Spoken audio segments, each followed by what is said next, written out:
right circular cylinder. So how do we consider a cylinder a right circular one? A right circular cylinder is a cylinder whose base are circular in shape and parallel to each other. It's a three-dimensional shape wherein its axis or altitude joins the center of its two bases, which are circles. In here, the axis or the altitude makes a 90-degree angle with the center of its bases. These are the properties of right circular cylinder. The line joining the centers of the circle is called the axis or the altitude. Second is when we revolve or roll a rectangle about one side as the axis of revolution, a right cylinder is formed. Third is the section obtained on cutting a right circular cylinder by a plane which contains two elements and parallels to the axis of the cylinder is the rectangle. So when we vertically cut a cylinder using a plane, the section that we will get is in the form of a rectangle. Then if a plane cuts the right cylinder horizontally, which is parallel to the bases, then it's a circle. Moving on to the formulas of the right circular cylinder, we have the formula for its base area, lateral area, total surface area, and its volume. For its base area, we simply have to apply the area for circle because our right circular cylinder has circular bases. And for its lateral area, we have 2 pi rh. Now, why do we have this rectangle here? So this rectangle represents the unrolled lateral area of the cylinder. So when it is rolled with the edges of the circular bases, its length becomes equal with the circumference of the circular bases. And we all know that a circumference of a circle is equals to 2 pi r, right? To sum up everything, the lateral area of a cylinder is a rectangle whose length is equals to the circumference of the circular bases and the altitude, which is also equals to the altitude of the right circular cylinder. And we also know the formula for finding the area of the rectangle, so just do the math. And for the total surface area, we will just have to add the lateral area and the area of the two bases. And lastly, for the volume, we just need to multiply the base of the cylinder, which is the pi r squared, to its height. Cylinder. A cylinder is a three-dimensional shape consisting of two parallel circular bases joined by a curved surface. The center of the circular bases overlap each other to form a right cylinder. The line segment joining the two centers is the axis that denotes the height of the cylinder. Here are some types of cylinder. First, we have right circular cylinder, oblique cylinder, elliptic cylinder, and cylindrical shell. Good morning everyone. Let's come to example number 2. What is the volume of cylinder with a radius of 5 units and a height of 8 units? So our given is radius is equal to 5 units and height of 8 units. So the required you have to get is the volume of cylinder. So what is the formula we're going to use to get the volume of cylinder?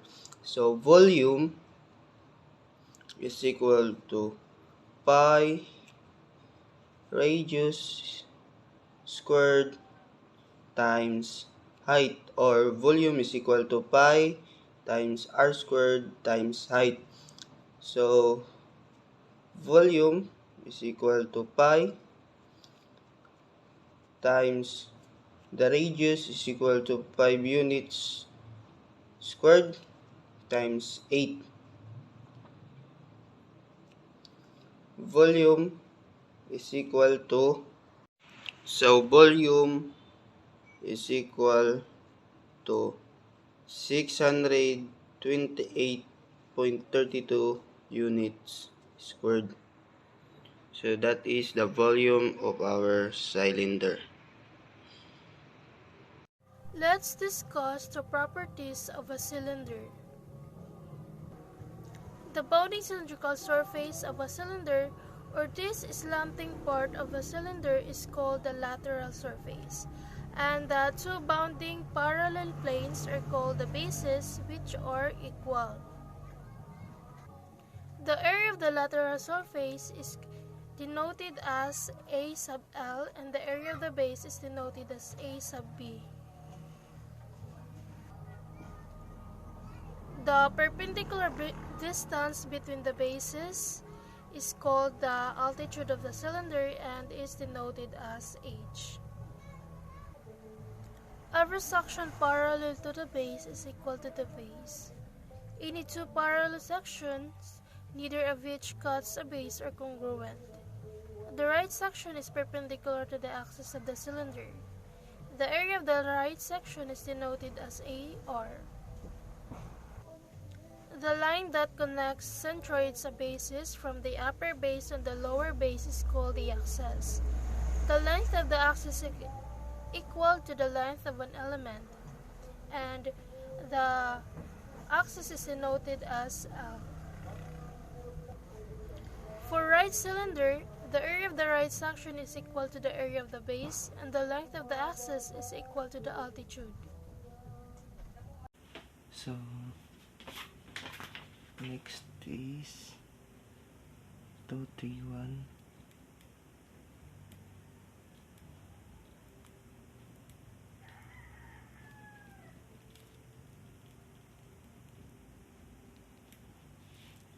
times 7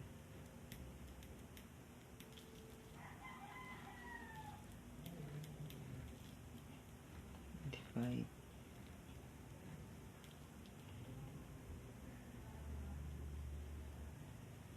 22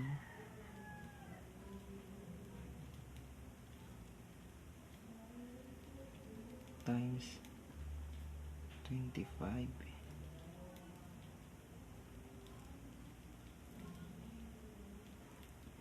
equals h.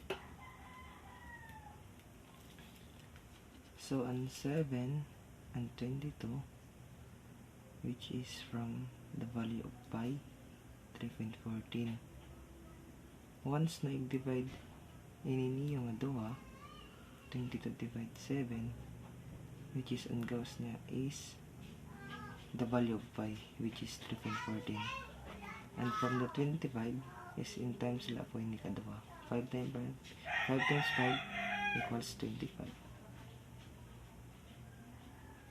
So 231 times 7 divided 22 times 25 equals h. So pag total ito natin siya, the value of h equals 2.94 inches.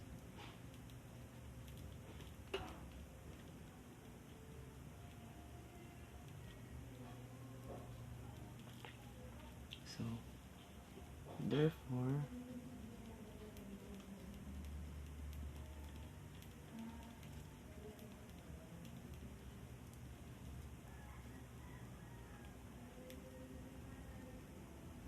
the height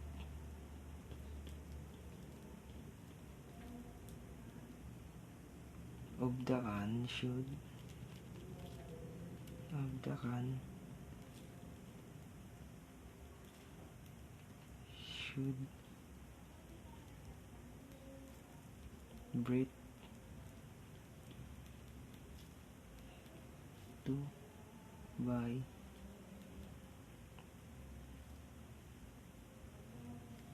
is 2.94 inches.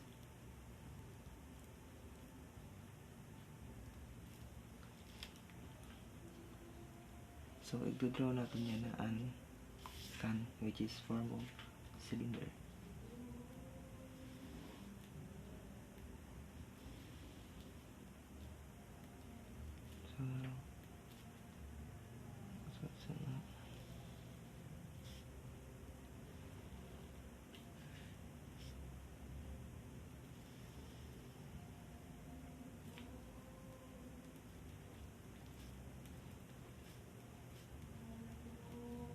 So radius in second, which is 5.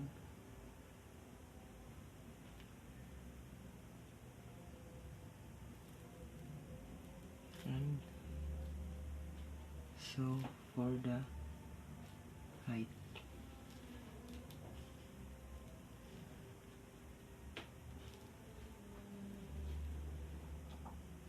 which is ang height niya is 2.94 inches.